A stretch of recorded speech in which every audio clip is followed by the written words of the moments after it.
Good evening, everyone, and welcome to another Vima webinar. Today, we're going to be joined by myself, Costa Constantinou, and Krista Hazel, who will be presenting our rescheduled webinar, Why Creativity Should Be a Central Focus of Your Classroom Toolkit for the Classroom. We're really excited to hear what Krista has to say to us this evening, as well as try out some practical tips. I know because we've been talking about all the practical tips and ideas that you'll be able to take away and try out and share with colleagues, because this is a wonderful opportunity to try some new ideas.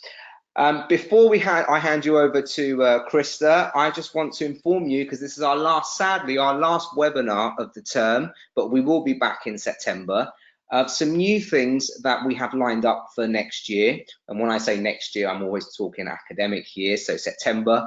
On our website, we are going to have a brand new resources page for schools, teachers to access. We're going to have even more updated educational papers, our new Vima shelf, which will include all our publications that we publish at Vima, our blogs and our teaching and learning resources, our new CPD webinars, and a list of the new CPD webinars that we have from September. Podcast, we have just actually delivered our first podcast and recorded our first podcast, and that will be on our website from September. Our CPD evaluation toolkit, as well as our safeguarding and leadership accredited courses. So if you would like any of those things or would like more information, then do get in touch with us and we will send you some information. So thank you very much for joining us. I'm going to pass you over to Krista. There will be time to take some questions at the end. I will be back online towards the end of the webinar, but for now, from me, have a great session, and I'll see you all again in about 45 minutes. Over to you, Krista. Okay. Good evening, everybody. Hello, my name's Krista Hazel, and this evening, obviously, we're going to look at creativity and hopefully be able to share with you various different strategies that you can use in the classroom, because creativity is one of those things that people don't always decide to use, want to use, because they think actually it's not really appropriate for a classroom. And although we are not entertainers as such, we are also professionals and creativity should be introduced as part of our toolkit to use with learners and develop with learners. Okay, so let's see if we can get this going. Right, okay, so during the webinar, hopefully you're going to gain understanding of how creativity can be used in your classroom with any age students, regardless of whether they're at the exam stage, IGCSE or A-level, international baccalaureate, or very, very little ones, and everything in between. I think it's really important to ensure there's an element of creativity right from the outset, with youngsters right the way up to we say goodbye to them from our schools and they go off to university as wonderful, well-educated, well-rounded, lovely human beings. Have an exposure to creative practice to deeper engaged students, and I want to talk to you about that because, again, some people assume that creativity shouldn't be used for this, and actually testing is the way forward.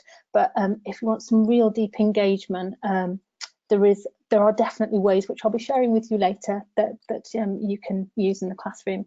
Interleaving creativity to provide real alternatives for students and develop, so they can develop their own creative skills within your classroom, within the subject that you teach with them, whether it's maths, English, science, history, geography, economics, psychology, PSHE, RE, religious studies, anything like that. It doesn't have to just be art, music, drama that are the creative subjects. Traditionally, it doesn't have to be those where creativity can be used. And the reason why we want, obviously, to use these is to ensure that students develop their own creative skills. They have an innate creativity, and it will help build their confidence if they can truly express that creativity. Even in the maths classroom, even in the history or humanities classroom, they can definitely do that. some of the ways of which we can look at testing culture and actually provide a creative alternative to that.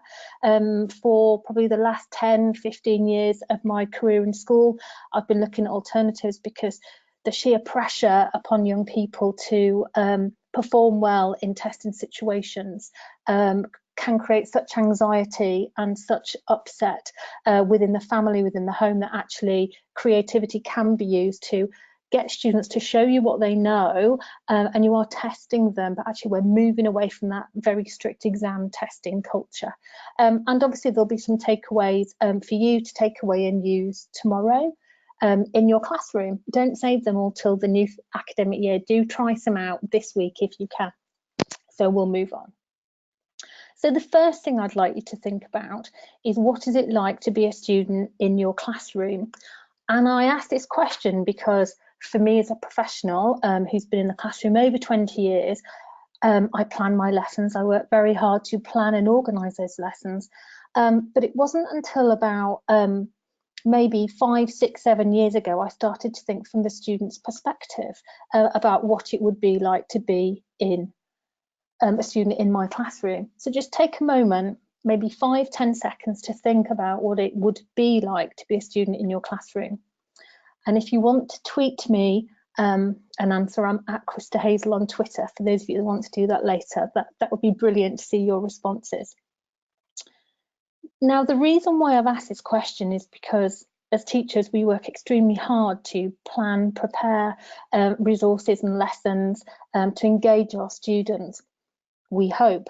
But actually, from a student's perspective, do we see that? And interestingly, I was really inspired by a senior leader who went into, he went from his school in the US, in Washington, was appointed to the role as a senior leader. So that could be an assistant head, deputy head teacher, not obviously the head or principal, but a very senior role within school. And the principal or head teacher said to that gentleman, I'd really like you to go and do a pupil pursuit.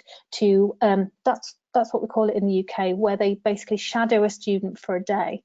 And so this person in this very senior role said, oh, okay, and went to go and do that. And actually, from their experience, what he found, and he did this for 2 days, he followed a younger student, sort of 12, 13 years old, and then one much older, 16, 17-year-old. And he thought, oh, it's going to be really interesting, very entertaining to see what this is going to be like. And actually, he found it quite a challenging 2 days to follow students around into every single lesson. So he met them on a morning and just followed that student and just shadowed them for the day. So when they had geography, he went to geography. When they had economics or psychology or physical education, that senior leader went with them and did exactly what the students did. Now, it's quite interesting doing that, and actually seeing education from a student's perspective was quite an eye-opener to this person, because actually what they found was this. He found that across those 2 days, these two students did an awful lot of sitting, and actually this sitting and being quite quiet was exhausting for the students. Education seemed to be a process that was done to them, as opposed to actually an interesting, engaging, exciting process that we plan our lessons to be. We want students engaged in our lessons. We know that we have to teach them so we fully prepare them for their exams, but also for life beyond school, so they have, good conversation skills, they can speak clearly, all of these things. But what this experience showed across these 2 days, just through shadowing students through the entire school day from beginning right the way to end, was that they sit all day, they sit passively listening to the teacher. So education wasn't an active process. Actually, they sat still for sort of 90% of their school day, and the movement in their school day was literally when they were moving from lesson to lesson. That's quite challenging. And then what he found quite overwhelming was that students felt like a nuisance when they put their hand up to ask a question or to ask for clarification. The teacher made the students feel, in that particular school, that they're a bit of a nuisance. So students tended to not ask questions, and not, even if they were inspired or if there was a misconception, the students chose to not engage with the teacher, which actually is somebody who I think has really good relationships with their students and is really interested. I think it's really sad that students would feel a nuisance in my classroom, and I don't think any teacher sets out to have students sat in their chairs all day, every single lesson, feeling like a nuisance because actually they're just listening to the teacher. I don't think any of us set out to do that. I think it's fair to say we all agree that perhaps learning should be an active process. Too often students come to school to watch their teachers work though. And this is something that Will Daggett said a period of time ago, which really stuck with me, because I don't think anybody disagrees with that. And teaching is extremely challenging, can be wonderful and amazing, but it can be very exhausting. And we know internationally, globally, you know, the impact on teachers, the demands put upon their time. But actually, if students are feeling what this senior leader felt, he experienced, which was they were sat all day being passive, then actually there's not much in the way of active learning perhaps happening. And I don't think children should come to school to see their teachers work. Actually, I think that they should be engaged within that process and actually work harder than us as the professionals. You know, we've planned the lesson, we've given them, we've assessed their learning, we've given them feedback, you know, whether it's formative or summative assessments, we've done all of that. But actually they shouldn't be watching us. We're not a film. They should be engaged within that process, and they should be the ones who are very active, not us. Okay then, so we're looking at creativity today, and one of the things that one gentleman who's very, very prominent on talking about creativity is Sir Ken Robinson, and you can look at his on YouTube, his TED Talks, and they are really interesting, inspirational, and Sir Ken Robinson, I think, is one of these people who always says some quite interesting things, very outrageous things, but can be quite interesting and certainly worth watching to consider. So he says quite clearly here that creativity is as important as literacy, and it's the process of having ideas that have value. Whereas I just Googled, well, I looked at the Oxford Dictionary, because I think we all have an understanding of what we believe creativity to be. And here we have, you know, creativity is the ability to use skill and imagination to produce something new or to produce a piece of art. Now, when I talk about creativity, I'm not talking about students producing a piece of art. And certainly for my subject area, one of my subject areas is modern foreign languages. I've taught several different subjects over the years, but I don't necessarily want students to produce a piece of art, but I want them to be very creative with language. And I'm sure in maths, you want them to use you know, if you've got problem solving tasks or something like that, you want them to be quite creative, perhaps in finding the solution. You know, they should know how to find solutions. Like within science, if you give them a series of apparatus and maybe chemicals, things that they have to do, perhaps you want them to be creative, to think about what they know and use that to resolve whatever problem you have set for them. And actually, for me, that's where creativity comes in. It doesn't just have to be following rule 1, 2, 3, 4. We can get them to be creative, and actually the opportunity to be creative in this way allows young people to develop their skills and confidence with creativity. They're also expressing themselves in a way that perhaps they haven't, because not many of us can produce works of art. And I know certainly when I was at school, my art teacher did not think I could produce any art at all, bless his heart. So why do we need creativity across all lessons then? I won't read those to you, I'll just give you a few seconds to read those.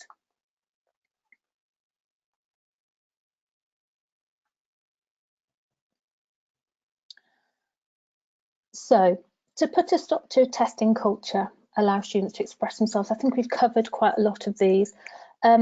I think in terms of internationally, students, teachers, mental health and well-being within schools. I know Nina Jackson talks a lot about this. I know Costa also has talked about this within schools internationally. We are seeing now more than ever young people are struggling, and teachers, professionals, perhaps everybody in every sector of the globe are struggling with their mental health and well-being. And actually, I think that if we have a voice, I think everybody has a voice, and I think everything that we're feeling, we can harness our voices or express our voices through creativity. So this is why I think we need it across every single subject. I think it's really important. I think it does improve our well-being. I think if we have a voice, we share our voice, we create something, whether it's a creative solution to that science problem, if they've said, this is how I've arrived at this solution, I've solved this problem this way, you gave me this apparatus, I didn't need to use it all, but I've arrived at this solution and it's the correct solution, or perhaps I've created something new. That very process of us as a professional teacher, as the person who is their teacher, not giving them all of the answers, but allowing them to find their way, to go on a really deep learning journey of using what they know, but to arrive at a different solution is really important. If we acknowledge that and say, oh, well done, this is fantastic, I really like the way that you've done this, then actually we're acknowledging their creativity. This gives them a massive boost, in their emotional intelligence bank. It's given a massive boost. We're acknowledging what they've done. We're not rubbishing what they've done because it's not in an exact formula. We're giving them something different, and I think that's a really wonderful thing. I think if we're now in the fourth industrial revolution, which people are talking about across the globe, not just within education, we need to prepare our learners for life beyond school and life beyond our education systems. And actually one of the top skills globally required is the ability for students to create, to be very creative and to know what that means. So we need to prepare them for that. Our students need to be able to compete globally now more than ever. I'm talking to you from Bristol in the southwest of England, where it's been very rainy today. You guys are overseas internationally. You are in amazing and wonderful places. But actually, I'm here. And if we want our students to compete globally with people like you in many different countries, then we need to give them the skills to be able to do that. So another reason why we need creativity in lessons are for this. We want students to develop and to promote, to have passion in what they do. I have passion in my subject. I'm sure you have passion in yours. Because some people say that teaching is just too hard if you don't have the passion and confidence and self-belief. It's positive. It gives real experiences of something different. It can be fun. As teachers and educators, we're not here as entertainers, but we can have fun in our classrooms, and I think finding a creative solution sometimes is a really wonderful way of doing that. It promotes resilience and feelings of success. Students may not be good at history or geography or religion or physical education, but if we can find a creative solution, then actually they can have success within that subject, regardless of whether it's just down to academic ability. They can have success if we allow them the opportunity to be creative. And obviously it's a deeper learning experience. We're asking students to show us what they know, to show us what we have taught them and how they can apply this perhaps in a new, interesting setting, rather than just complete exercises. We are then preparing them to be creative beyond our classrooms. And interestingly, for those of you who work within the primary sector, there are lots of different tests done on young people as they come into primary education, and one of the tests was looking at creativity and how students use certain things. And actually, if any of you have had your own children, you know that you may buy them a gift for birthday, Christmas, for Eid, for any celebration, and actually the children love the wrapping. The toy inside not so much. The box tends to be this wonderful, amazing item, and students then sort of find things around, well, these young children find things around the home to make dens, you know, blankets and things to make a special hiding place. And children are amazingly creative, and this study found that 98% of 5-year-old children were divergent thinkers, meaning that they were very, very creative. And interestingly, there's increasing amount of creative practice happens within primary education, you know, within those first years, which is wonderful, really wonderful to see. And if you do have the opportunity to go into the primary sector and go and see some of our primary colleagues, it is truly such a privilege to be able to see the levels of engagement through creatively achieving, you know, learning goals. It is truly amazing. Interestingly, the same groups of children were tested at 15 years old, and at 15 years old you were looking at maybe a 10%, 15% of children were divergent thinkers.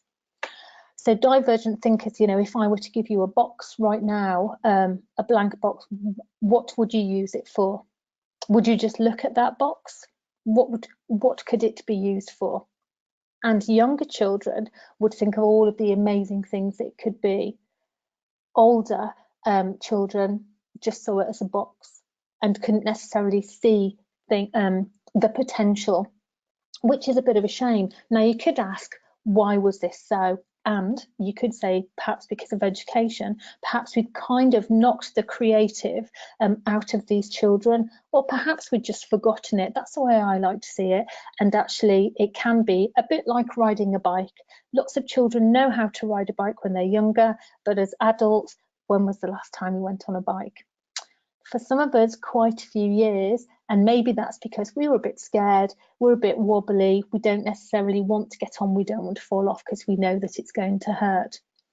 But if we did get on a bike this evening, then actually we might be a bit wobbly, we might be a bit nervous, but we could still ride a bike. So the creativity is still there within us. We had it, it's innate within us to explore our very surroundings as a young child, to learn language. All of this comes, some may say, through the innate desire to learn, to know, to find things out. And actually this is where creativity comes from, I believe.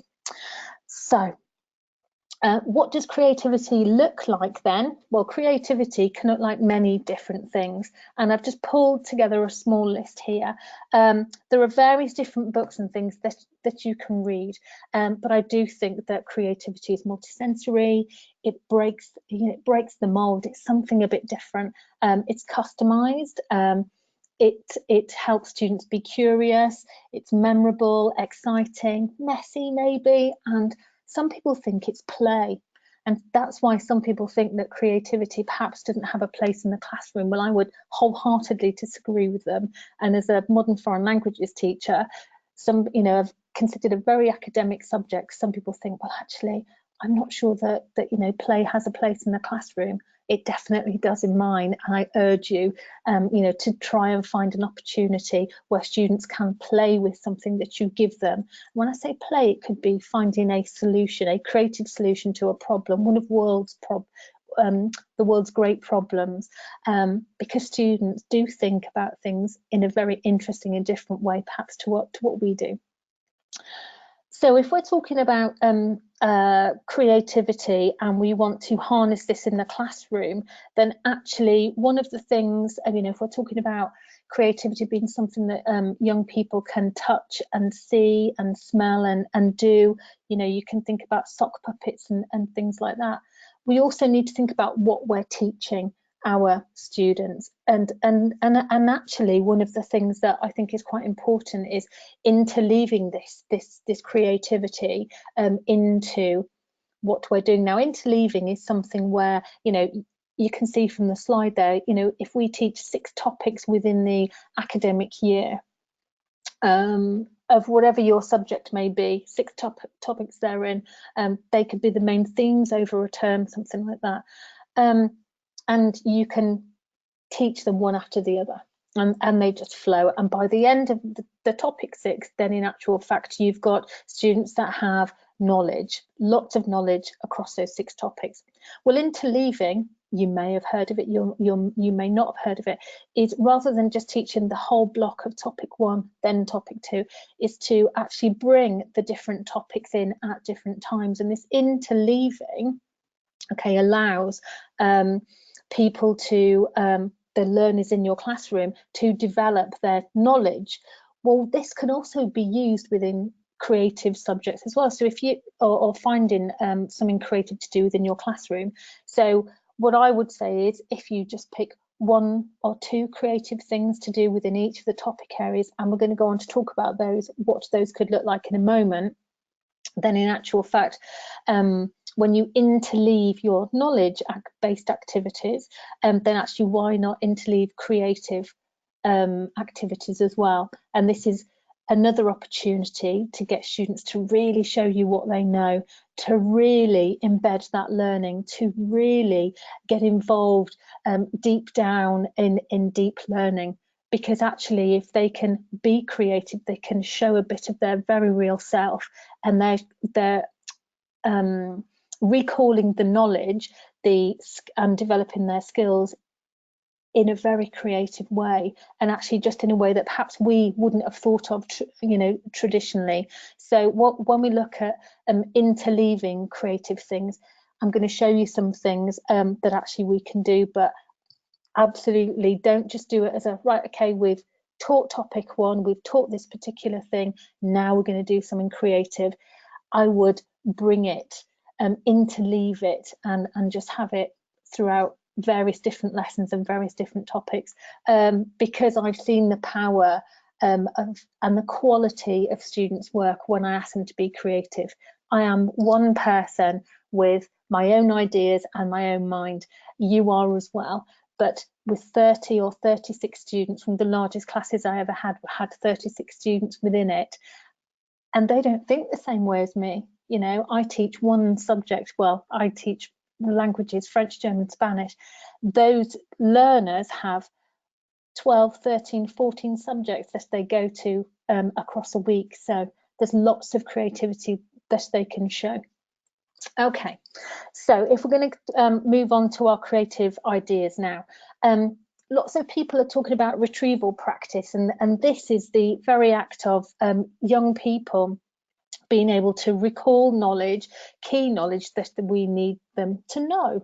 And perhaps because in the GCSEs, in the A levels, in the baccalaureate exams, or in the end of year assessments, these learners need to know certain things.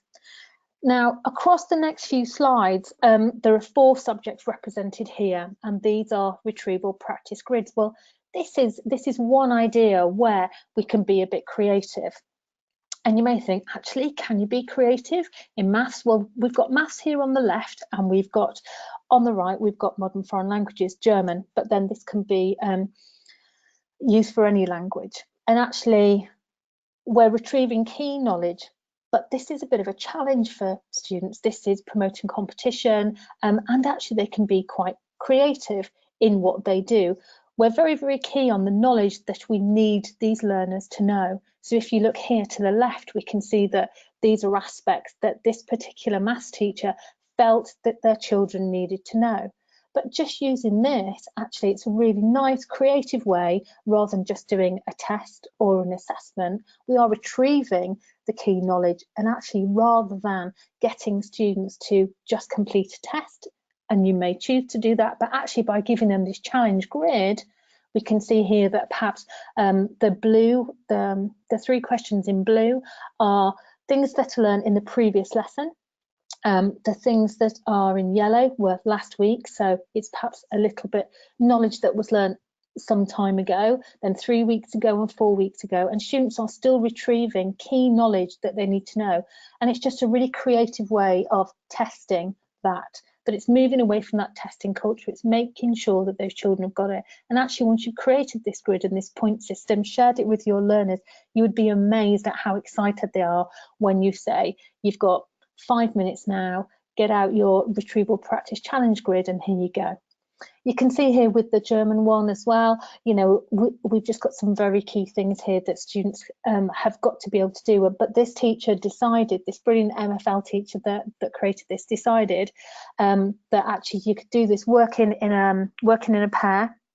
And again, this was previously learnt knowledge, but actually was what can you score within 5 minutes? So this teacher sets a timer at the front of the classroom and says, right, off you go. So it's a bit like a test, but actually students are retrieving knowledge, but in a really fun way and in an exciting way.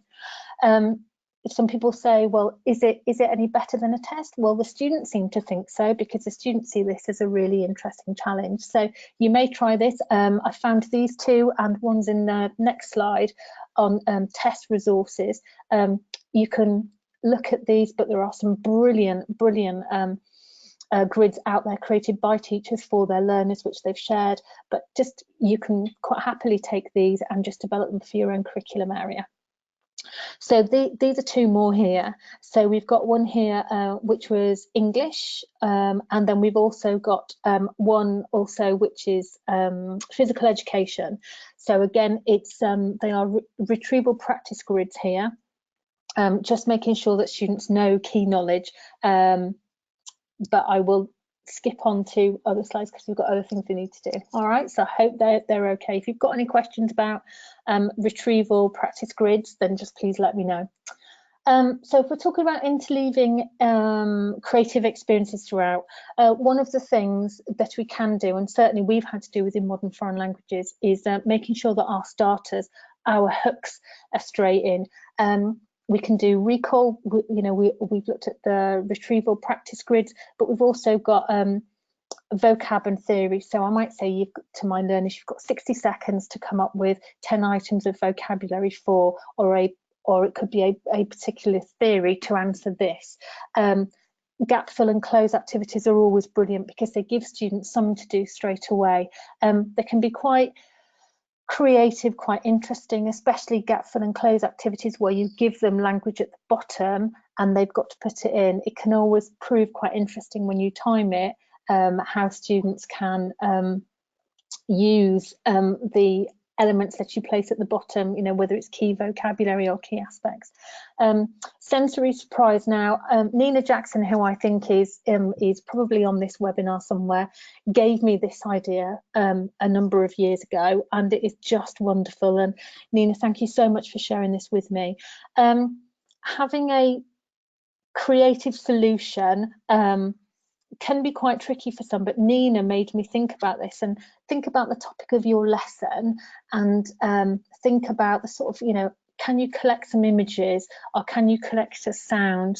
So could you have a piece of music which actually provides learners with the opportunity to think about what you're going to teach them, and just through a piece of music. So you could show them an image and play them some music and say, okay, what do you think we're going to learn today? This gets their creative juices flowing. And I think it's just a wonderful, it's quite a simple thing, but I'd never have thought of it if it hadn't been for Nina. And it's just a wonderful settling thing. So students can have images, it could just be one image, or it could just be one piece of music, it could be the two together. But I think it's a wonderful, wonderful thing to be able to do. It just hooks students in and gets them thinking about what the lesson could be about, or it could be, you know, what they're, you know, what they previously learned. It's entirely up to you how you use it, but students are instantly hooked. It could be your favorite music, it could be anything really, but the music just settles learners. It has an incredible impact on them. So I would urge you to do that, and then perhaps we can educate some of our youngsters in some really incredible music as well. Film as well, we could have short bursts of film. It doesn't have to be the, you know, a whole 3, 4, 5, 6, 7, 8 minutes. It could just be a short burst, 30 seconds, something like that. It could be an advert, something like that. It just hooks them in straight away. A piece of drama or mime, I'm not so great at that, but some of my learners have been amazing and wonderful at this, and so really love coming up to the front of class, and I'll tell them what we're going to do, and then them miming or acting out what they think the lesson's going to be, or this particular topic. It's a wonderful thing and actually gets them thinking, which is really wonderful, and engage very quickly. Also, Howell Roberts, obviously, who did a webinar a couple of weeks ago, and for those of you who were involved in that, this is one of his ideas, because the impact of it in the classroom has been phenomenal. And interestingly, in my subject area, students now for their terminal assessment have to look at particular photos and be able to describe them, say what's happening, and that's a key part of terminal assessment for GCSE and A-level. So we have to work with students, and really get them thinking about images and types of questions with images. So if we're looking at that particular image right now, and if you're a history teacher, a geography teacher, a maths teacher, you can project that image at the start of your lesson as students are coming in and sitting down, and say, if it's a maths lesson, where's the maths in that? And allow students thinking time. Now, I'm hoping some of you that are maths teachers that are there, or English teachers or science teachers, are thinking, well, where is the maths in that? And actually, if you allow students to stop and think, they can apply all kinds of knowledge. Equally, you can take this image and say, where's the science in that? Where's the geography in that? Where's the religious studies in that? There are many. You could take a series of images and just ask those questions. And actually, it's a really beautiful, simple thing to be able to do. And learners absolutely love doing it. They show you what they know by simply doing that. And their brains are like, when Nina told me about the music, you know, their brains just light up. They're so excited because they want to show you what they know, and they create mathematical links with, or scientific links, or geographical links to this image, showing you what they know. And actually, they are just retrieving that knowledge and sharing it with you, explaining why they're attributing it to this image. It's a wonderful thing, really wonderful, and really gets juices flowing, for want of a better phrase. It really does get them excited. There are other images as well that you could use. You know, where's the science in that? Where's the economics in this picture on the left-hand side? You know, where's the PSHE in that? I mean, crikey, you know, there's a golf course there to the left, and there's what essentially is a very impoverished living area. But then you've got the decadence to the left, and then you've got, you know, these quite challenging homes for people. You've also got these two boys on the camel. You know, where's the science in this? You know, and you could, there's lots of different things that students could attribute to it. Obviously, you've got this wonderful image here as well, and you could say, where's the maths in that? You know, there's so much there. Where's the biology in this? Where's the chemistry? Where's the music in this?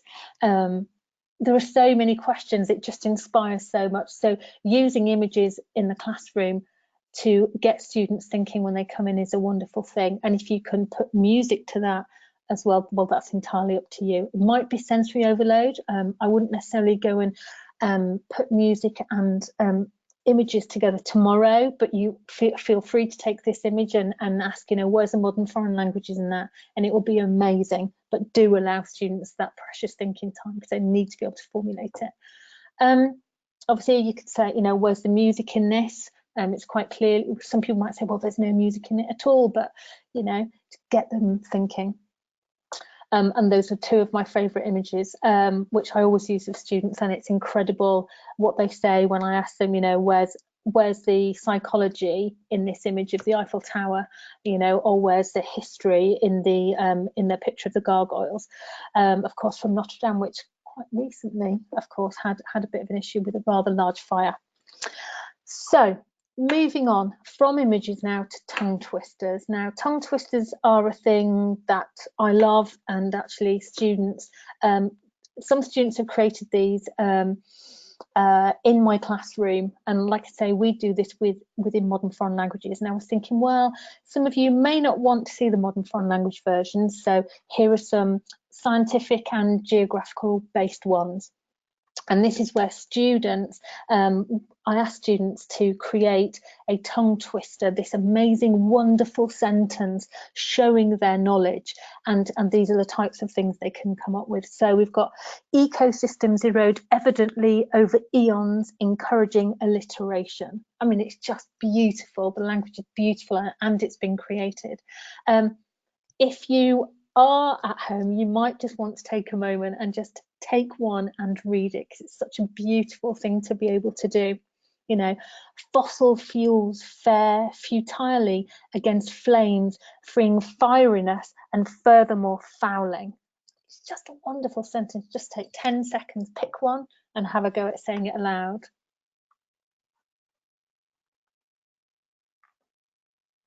Okay, so probably my favourite one would be the giraffe one. You know, a gravity grips ginormous giraffes to the ground. And, you know, that actually makes sense. And whether it's primary or secondary or beyond, just getting students to show what they know through amazing sentences or creating a tongue twister. They've really got to think about key language, but also the concept as well. All of these could be used within classroom. I've had them tested out by science teachers and the like, and they're like, yes, these are great. So they are wonderful things, creating tongue twisters. And students do it willingly and will stand up and perform them. And it's so interestingly, it's just wonderful. They also then hand them into you, and then you've got a wonderful bank of them, which is just wonderful. Show me what you know. I've said this probably, I don't know, 20 times. I think it's really important to allow students to show you what they know.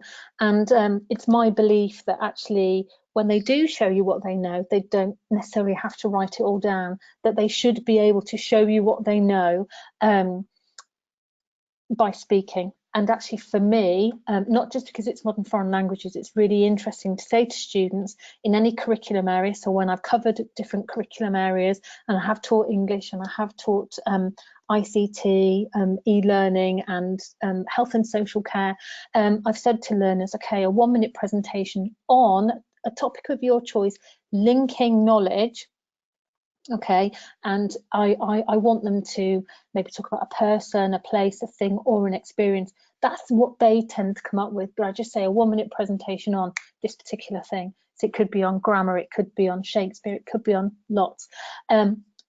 Give them thinking time. It takes them longer than a minute. They have to speak for a minute, and they could do it to you. They could record it on their mobile devices, or they can perform it in front of class. And it's really interesting because they link all of these things, and they're not writing it down. They're actually just speaking it. So they've had time to think, and are just doing this presentation. It's showing their creativity because they're selecting, refining knowledge and just pulling it together. They don't have to have a wonderful presentation. They can just stand up and do it. They might just have a little bit of notes, but you don't want them reading because that's not so great. When I say show me what you know, some students don't want to do a presentation. They want to do a poem, song, rap. Some of them even want to vlog. And a few years ago, I had to get a few students to explain to me what that was, but thankfully they didn't roll their eyes too much and kindly did. And it's amazing because, again, I'm saying show me what you know in this particular topic. Think about the retrieval practice grids that I showed you earlier.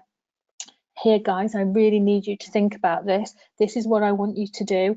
I want you to show me what you know. And they come up with amazing things, really incredible things. You could get students as teachers where they plan and teach a starter or deliver a plenary. They create a quiz or create a resource as well. These are wonderful, wonderful ideas that students then, you're giving them the job as a teacher and they then come and share it. And I've had the most incredible creative things. And I've got this incredible bank in my classroom now of activities that I can use as a teacher that students have created for me to use with their peers. And it's a wonderful thing.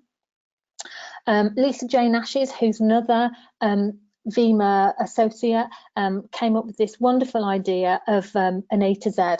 I like to call it a knowledge burst, and this is the last idea that I'll be sharing with you today. And this is just quite simply an A to Z, and then you just say to students, I'd like you to show me what you know on this particular topic. So it could be, I don't know, the Second World War. It could be on erosion. It could be on different faiths and religions, and they just work their way through the alphabet and just bullet point any words, any key words across that. Now, one thing that Lisa made me do, which I would encourage you to do with your students, was to make sure that you have at least one word for every single letter. And if you like Sudoku and things like and crosswords, then you will probably be wonderful at it. I am not a Sudoku or a crossword person, but Lisa was a hard taskmaster, and she really did make me do this, and it really makes you think. So although it's a burst of knowledge, it's not like a poster or anything like that. It's actually key vocabulary, and it really does make learners think. Now, that's hopefully lots of different ideas for you, and lots for you to think about. Obviously, Costa's going to come back on at some point soon, probably to say hello. There you are. Yep, I hope that people have lots of ideas, and obviously this will be available on the website, I think, won't it, Costa? It will be. We'll be putting it on the website, where the webinar will be live on the website as of next week. But I want to try my tongue twister, and the one, and the one I chose was bacteria bashfully break down blood cells, bolstering bugs. How was that? Excellent. That's brilliant. I love it. That's ace. I'm sure everyone else was. I hope you enjoyed the webinar. Lots of ideas for us to think about and try out in our classrooms, as always. Thank you very much, Krista. We've got a couple of questions that have come in, but there was one thing that I did forget to do at the beginning, which I should have. There's always things that I forget to do, but and that's to say that your book is now available for pre-ordering on Amazon. How to make modern foreign languages teaching exciting, inclusive, and relevant. So people can look at that. It does focus on MFL, but there's lots of ideas for other subjects as well that you can apply or easily apply within your own subject areas. And as with anything, any tips or things that you try out, do share them with colleagues and get back to us and let us know how it's been. Sometimes when you try new things, it's not always, you don't feel that comfortable at the beginning, but it takes a while to get used to new ideas and approaches. But do let us know how you're getting on, and if you find these webinars useful, because we deliver them because we've had great feedback from teachers all around the world who are working in international English speaking schools. So do get back to us with your feedback. First question that's come in is really about, how would you go about tackling the issue with that some staff might say, well, this is not really relevant, I can't do this within my subject, this isn't really, how can I actually apply this within my own subject area? I think, and well, that's really interesting, because when I became head of modern foreign languages some time ago, I had teachers who said, well, we've never done this, and why do we need to do it now? Why do we need to do have sock puppets in modern foreign language lessons? Well, the idea is, for us, we needed to get students speaking, and actually, I think if you always done what you've always, what you always did, you'll always get what you always got. But actually, are we creating learners to pass exams, or are we creating them so that they can be confident, lovely human beings who can communicate well with other people, who can look them in the eye, and who can actually express their emotions and feelings? And I think if we harness their creativity or the creative side, yes, they have exams to do, and yes, they have things to do, but we also need them to speak. So if in my classroom, for example, let's pick speaking, because I did say doing a presentation is a really good thing, rather than getting students to write essays, get them to speak for a minute, because that's so much more, and they've got to think very quickly. Allow them the thinking time. If they can speak it, then they know it, they absolutely know it. And you may think it's, well, why do we do it? Well, because we need them to speak, we need them to share ideas. And for me, if children don't want to do that because the person next to them, they're embarrassed, or they're not friends with, or they really, really like them, they don't want to look daft in front of them, a sock puppet can be one way, or a piece of drama is a way, a fancy dress box, all these kind of things, are a big hat, glasses, things like that, are ways in which our learners can overcome the fear of and just get on and do it. And actually, once they start doing these things, like the tongue twisters, they're so much fun because they love creating them. And I've got probably about 350 tongue twisters in French and Spanish and German that students have created, because they go away and say, miss, I've done this, but they're showing key knowledge, which is just amazing. So you sort of so that's our challenge to everyone, I think, Krista, this evening, to get people to go out and try some of these tongue twisters and send them through to us, so that we know they've actually put some of this into practice and what they find useful. Another question that's come in is where you mentioned the retrieval practice grids. Are there any websites that we can recommend that people go and have a look at some of these? Because there is a bank of these online. And any websites? I literally, when I was thinking about this, because I thought, well, obviously mine are modern foreign language based, so I thought, well, actually I need to show a variety. So if you type in retrieval practice grid, it will more often than not take you to www.testresources.com, which is great, but some of the resources on there are free, some of them you have to pay for. And I would say be very mindful, just because you have to pay for something doesn't necessarily mean that it's good quality. And the 4 that I showed you there were brilliant from my perspective. You know, I spoke to colleagues who were maths practitioners and PE practitioners, say, would you use this? And they said, you know what, I really like the idea with this particular year group. So that's really good. So look at TES resources, but you can develop them quite easily once you've got an idea. Fantastic, thank you. And one of the things that I really loved about some of the ideas that you mentioned, obviously that the images really get students to think, and you get their perspective on where they're going and where the lesson might be going. Which is one of the things that my students used to love was also I used to get them to create their own tests at the end of term.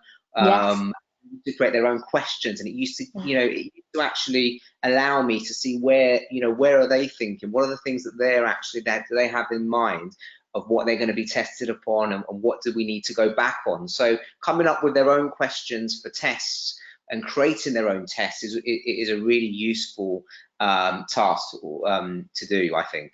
I agree, and it's really interesting because when you say, right, you're the teacher, here's an activity, so you're going to create a test or a quiz or a starter or plenary. It is a wonderful thing. They are so harsh on themselves, aren't they? You know, and when they take in their peers, they are just incredible. And you think, I used to collect their questions together, and I used to give them the test of their questions. Yes.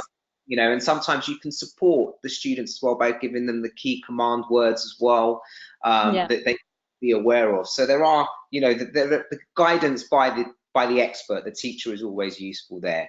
I think that's all we've got time for this evening. A big thank you, Krista, for delivering this evening's webinar, our last webinar of the year.